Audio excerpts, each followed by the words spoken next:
7:21. Vamos a hablar de geopolítica, vamos a hablar de comercio exterior, de geoestrategia desde un punto de vista muy pertinente a esta parte del mundo, a la región latinoamericana.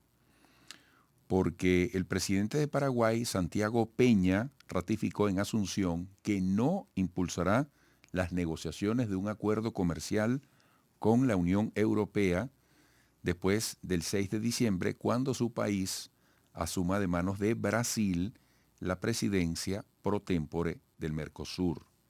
Y cito las declaraciones del presidente paraguayo cuando dijo: yo he dicho y le he transmitido esto al presidente de Brasil, que cierre la negociación, porque si él no cierra, yo no voy a continuar en el próximo semestre. Insisto, a partir del 6 de diciembre, cuando la presidencia pro tempore recaerá sobre Paraguay de manos de Brasil. Oye, vamos a analizar este interesante tema con Alejandro Perotti, abogado y doctor en Derecho, experto en Derecho del Mercosur, Derecho Aduanero y Comercio Internacional. Está en la provincia Entre Ríos, en Argentina. Alejandro, gracias por atendernos. Buenos días. Buenos días, Eduardo. Un gusto y verdadero placer poder dialogar contigo de este interesante tema. Oye, sí, bueno, una primera pregunta muy esencial, ¿no? Muy básica. ¿Esa postura de Paraguay está respaldada por otros miembros del Mercosur? ¿Cómo está esa correlación de los miembros, esa correlación de posiciones al respecto de este punto?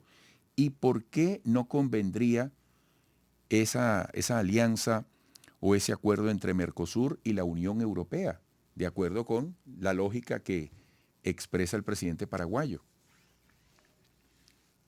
Mira, si me permitieras refusionar tu pregunta en una repregunta o en una pregunta un poco más amplia, básica, yo creo que mi respuesta llevaría toda la entrevista.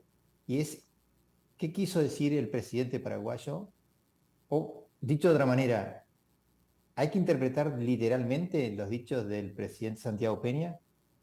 En realidad, si tú me permites, hay que hacer varias precisiones que tal vez nos ayuden a ubicar el contexto en el cual esa frase debe ser ubicada. En primer lugar, yo diría que el ultimátum no lo impone el Mercosur, no lo impone el derecho del Mercosur, sino lo impone la Unión Europea en los hechos. Mm, Porque a fines de diciembre yo creo que se termina el plazo más factible para cerrar el acuerdo por una sencilla razón.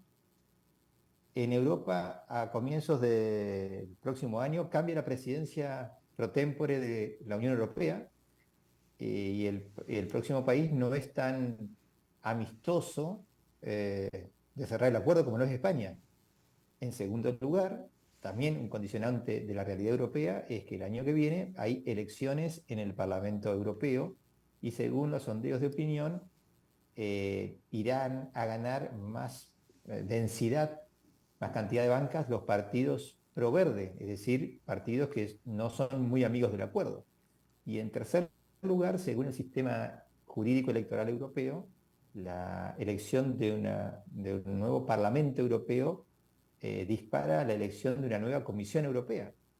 Es decir, que una Comisión Europea que no ha sido la que ha negociado el acuerdo, es decir, la actual, deja de funcionar. Entonces, como que empezaríamos todos a foja cero. Entonces, parece que el ultimátum viene del lado europeo sin que Europa lo diga. Por otro lado, el presidente Peña ha dicho que él no impulsaría las negociaciones con la Unión Europea. Realmente me es difícil pensar que, supongamos que la Unión Europea respeta el plazo que ha propuesto Mercosur de cerrar el acuerdo antes de fin de año, no el 6 de diciembre. Supongamos que el 25 de diciembre, o sea, el 26 de diciembre o el 18 de diciembre se convoca una cumbre para cerrar el acuerdo. No creo que Paraguay se oponga a ello.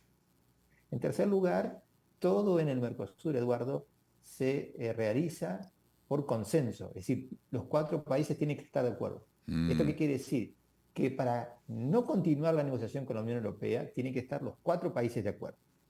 Es cierto que Paraguay va a ejercer la presidencia pro tempore, el país que ejerce la presidencia pro tempore es como el guionista de una película, establece la agenda del bloque. Entonces Paraguay puede darle incidencia e importancia a determinados temas y a determinadas negociaciones, pero eso no implica que los demás países puedan decir, no, no estamos de acuerdo con esto, continuemos negociando con la Unión Europea. Es decir, habría que relativizar los dichos del presidente Santiago Peña, esto dicho con el absoluto respeto. Yo creo que los dichos del presidente Peña se inscriben en una posición que siempre han tenido los países pequeños en el Mercosur y creo que en el mundo, y es que los países pequeños, si no dan un golpe en la mesa, un golpe de timón, es como que no se los escucha. Entonces yo creo que el presidente Peña ha dicho cosas, o ha dicho en su frase, un sentimiento que compartimos todos los mercosureños. No puede una negociación con un acuerdo comercial llevar más de 25 años. Es injustificable frente a la opinión pública. Entonces, si estamos todos de acuerdo en cerrar el acuerdo, hay que cerrarlo, de una vez por todas.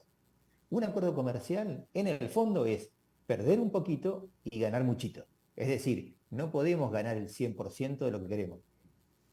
Pero esas ganancias que nos da el acuerdo tienen que ser mayores a las pérdidas. Pero algún costo, a ver. Fíjate, Alejandro, más allá de lo que en definitiva sepamos sobre la posibilidad de un consenso de los 4 países del Mercosur para darle final a este acuerdo, ¿qué balance podríamos hacer desde el punto de vista histórico, desde el punto de vista de los intereses sobre ese acuerdo? ¿Cómo calificarlo? Mira, yo creo que es el momento desde el año 95 a la fecha, el momento que más cercano estamos a firmarlo.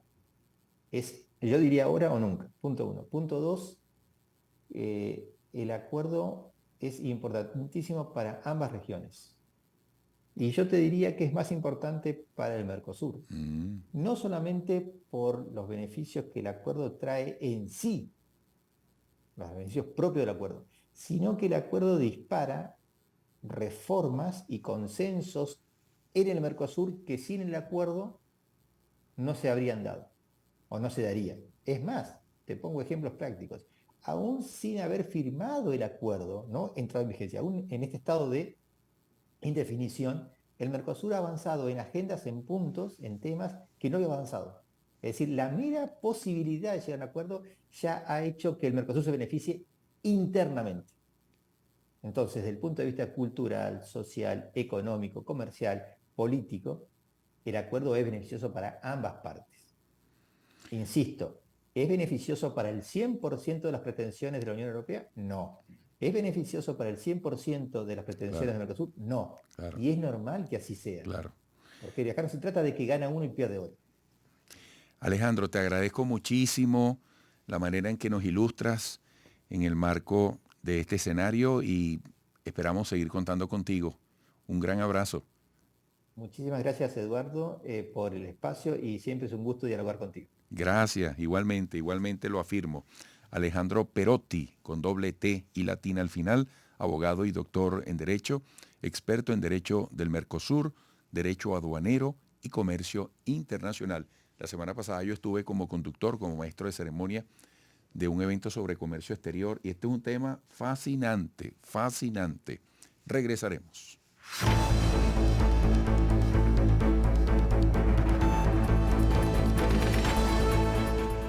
Esto es